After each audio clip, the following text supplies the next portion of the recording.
2020 Tantra on Amazon, info in the description. So when you remove a person's desires, you're basically removing their identity. So people cling to the desires because that they're clinging to their identity. The desires are in the routines that they have, and so the identity is in the routine because their desires, feeding into desire feeds into limitation, because the desire reinforces your limitation. To identify with a desire is to, again, any identity is a boundary, so it is a limitation itself. So any identity that is not infinite is a boundary or a limit. So it is a concept. So whenever you have a desire, you have the desire out of a lack, because to want is to lack. So this perception of lack within you or around you is what has created this desire, this mental or emotional lack, which creates weight. So this is what produces all the issues, because to want is to lack. So you are creating all the separation within yourself because you are saying that something outside of you is separate from you. That's what desire is, to say that something isn't you. That's how you can desire it, to create separation. Separation has to be created to experience desire. So you give credence to limitation and boundary whenever you identify with desire. And people's identities are totally created by whatever limitation they identify with. So whatever you identify with as far as limitation, that has a set of desires that comes with it. Each limitation comes with a set of desires. Each limitation comes with a set of thoughts, a set of feelings. It's basically a perspective of love, however you want to look at it, because you love you love the chase. So it's a distorted form of love. It's still love.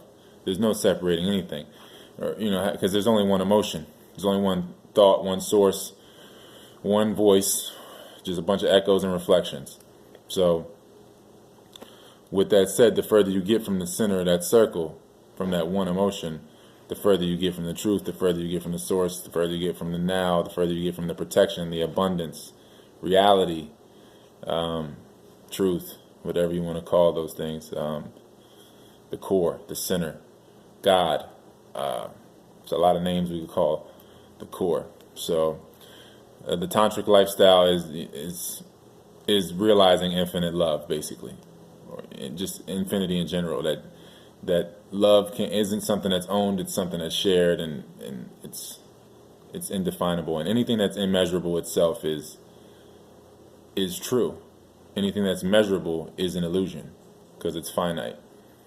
That which can't be measured is eternally real. Anything that's measured is finite, so it can't be eternal. So it has limitation.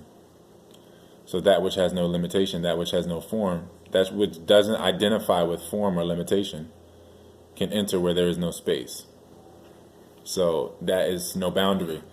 So the people that we all admire in the world, as far as what they've created or channeled, and those people that we call martyrs or people that died for the cause or whatever, that we perceive them to have died, those are people that refuse to live in certain boundaries, so they transferred to a life without those boundaries. They live a less bounded life.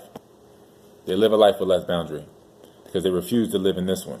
And we perceive it as them dying or whatever, but from the first person perspective, you take those steps to heaven in the physical sense too, because there is no death.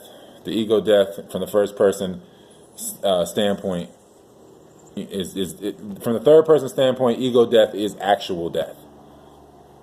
So people going from outside of you to within you, that's what people are calling actual death.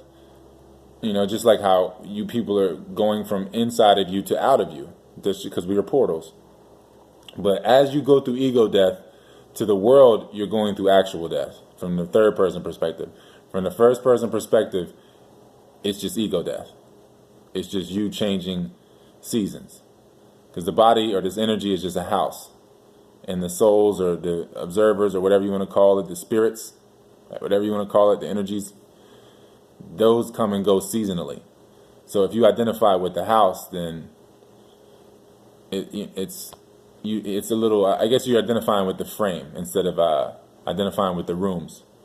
Because to identify with the spirits, the energies, the anger, the lust, the desires, that's more so identifying with the rooms of the house or corners of the house, little crevices in the house. Identifying with the whole house itself is like identifying with the body. But if you identify with no thing, then you are all things.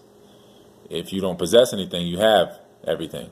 If you're detached from everything, then you're one with all things. So you have but don't possess. So you act without doing. If you can understand that. If you do what is in accord with life, in harmony with life, then what you do will be effortless. And it will be in the now moment. It will be natural. Everything else will be a performance. Like I said, it will be true form or performance. So, yep, that's it. That's really all I had to say. 2020 Tantra on Amazon. Info's in the description. We can fast. I'm in Phoenix. It's funny that I'm a metal horse and I'm in Phoenix right now. Yeah, you should look into that, by the way. Look into Eastern astrology. Do your cross-referencing. See which hour you were born, which animal that is, and your month, and all that. Go through all that, your Eastern astrology, and then you can cross-reference. Just a nice little gem for you there at the end. That's about it. Info's in the description. Please support if you feel compelled to, naturally. Only go with the natural inspiration.